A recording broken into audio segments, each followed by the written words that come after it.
ఇప్పుడు మనం మూడో ప్రాణాయామం అంటే బాహ్య ప్రాణాయామం గురించి తెలుసుకుందాం. ఇది పద్మాసనంలో కానీ సిద్ధాసనంలో కానీ కూర్చుని గాలిని ఒక్కసారిగా బయటికి వదలాలి. మూలబంధం, ఉడ్యాన బంధం, దీన్నే ఉద్దీన బంధం అంటారు. మూడవది జలంధర బంధాలను ఈ వరుసగా చెయ్యాలి. శ్వాసను బయటకు వదులుతూ ఇదే స్థితిలో ఎంతసేపు వీలైతే అంతసేపు ఉండాలి. శ్వాస పీల్చుకోవాలనుకున్నప్పుడు బంధాలను విడదీస్తూ నెమ్మదిగా గాలి పీల్చాలి. గాలిని లోపలికి తీసుకుని దానిని బంధించకుండా మామూలుగా శ్వాసక్రియ ద్వారా బయటకు వదలండి. ఈ బాహ్య ప్రాణాయామం చేసేటప్పుడు శివ సంకల్పం ఏమిటంటే, ఈ ప్రాణాయామంలో కూడా పైన చెప్పిన కపాలభాతిలో మాదిరిగానే శ్వాసను బయటికి వదిలేటప్పుడు దానితో పాటు సమస్త వికారాలను కూడా దోషాలను కూడా బయటికి వదిలిపెట్టడం జరుగుతూ ఉంటుంది. ఈ విధంగా మానసిక చింతను దూరం చేసుకోవచ్చు. ఆలోచన శక్తి ఎంత ఎక్కువగా ప్రబలమైంది అవుతుందో అన్ని కష్టాలు అంత ప్రబలంగా కూడా దూరం అవుతాయని చెప్పి తెలుసుకోండి. శివ సంకల్పం ద్వారా అన్ని రకాల వ్యాధులను కూడా నశింపచేసుకుంటూ శీఘ్ర సఫలత పొందుతూ ఉంటారు. బాహ్య ప్రాణాయామం చేసే సమయం ఎంతసేపు చేయాలి అంటే 3 నుండి 5 సెకండ్ల పాటు శ్వాసను మామూలుగా లోపలికి తీసుకుని మరలా 3 నుండి 5 సెకండ్ల పాటు మామూలుగా శ్వాసను బయటికి వదిలి అలాగే 10 నుండి 15 సెకండ్ల పాటు నిలిపి ఉంచి మరలా 3 నుండి 5 సెకండ్ల పాటు శ్వాసను లోపలికి తీసుకోవటం మరలా అలాగే బయటికి వదలడం చేస్తూ బాహ్య ప్రాణాయామాన్ని చేయాలి. ఈ విధంగా సుమారు 20 నుండి 25 సెకండ్ల పాటు బాహ్య ప్రాణాయామాన్ని చేయాలి. ఒకదాని తర్వాత మరొకటి బాహ్య ప్రాణాయామాన్ని ఆగకుండా నిరంతరంగా చేయడం చాలా ఉత్తమం. ఒకవేళ ప్రారంభంలో 2 ప్రాణాయామాల మధ్య 1-2 సార్లు మామూలుగా శ్వాస తీసుకోవాల్సి వస్తే తీసుకోవచ్చు. 2 నిమిషాల్లో మామూలుగా 5 సార్లు బాహ్య ప్రాణాయామం శ్రమ లేకుండా అవుతుంది. మరియు 5 సార్లు బాహ్య ప్రాణాయామం చేయడం సాధారణంగా సంపూర్ణం అవుతుంది.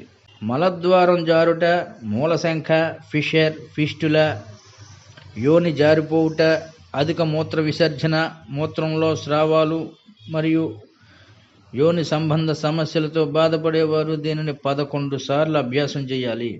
కుండలిని మేల్కొల్పే అభ్యాసం చేయదలిచిన సాధకులు మరియు ఊర్ధ్వరేట కావాలని కోరుకునే సాధకులు దీనిని కనీసం 21 సార్లు సాధన చేయాలి. దీని ప్రయోజనాలు ఏమిటి అంటే, ప్రాణాయామం వల్ల ఎటువంటి హాని ఉండదు. మనసులోని చంచలత్వం దూరం అవుతుంది. కడుపుకు సంబంధించిన అన్ని వ్యాధులు నయమైపోతాయి. మేధాశక్తి పొదనవుతుంది.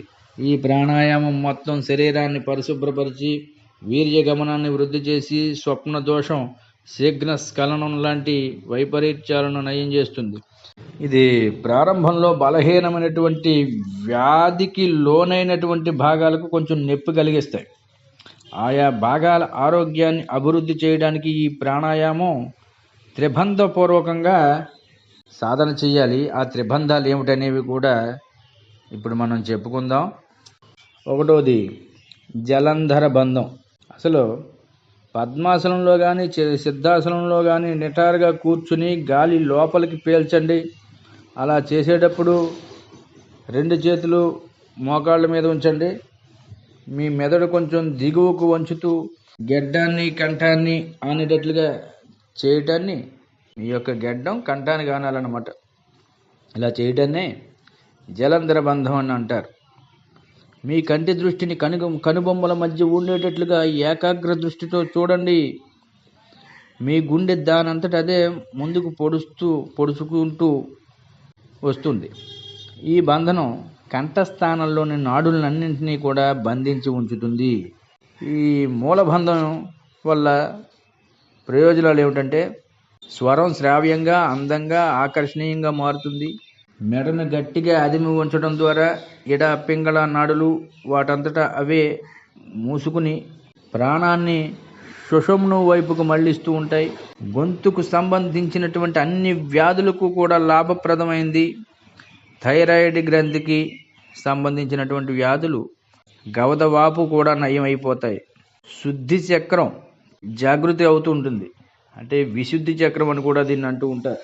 ఇక రెండవది ఉద్దీయన బంధము. ప్రాణం ఏ సాధన వల్ల లేచి ఊర్ధ్వముఖం వైపు సాగి సుషుమ్నా నాడిలో ప్రవేశిస్తుందో అదే ఉద్దీన బంధం. నిలబడి కొంచెం ముందుకు వంగి మీ యొక్క అరచేతులను మోకాళ్ళ మీద ఉంచండి. శ్వాసను బయటికి వదిలి మీ కడుపు కండరాలను వదులుగా, అంటే కండరాలన్నీ వదులుగా ఉండేటట్లు చేయండి. జలంధర బంధాన్ని వేస్తూ మీ రొమ్మును కొంచెం పైకి లేపండి. కడుపును అదిమి మీ వెన్నుముక భాగానికి తగిలేటట్లు వెనక్కు తొయ్యండి.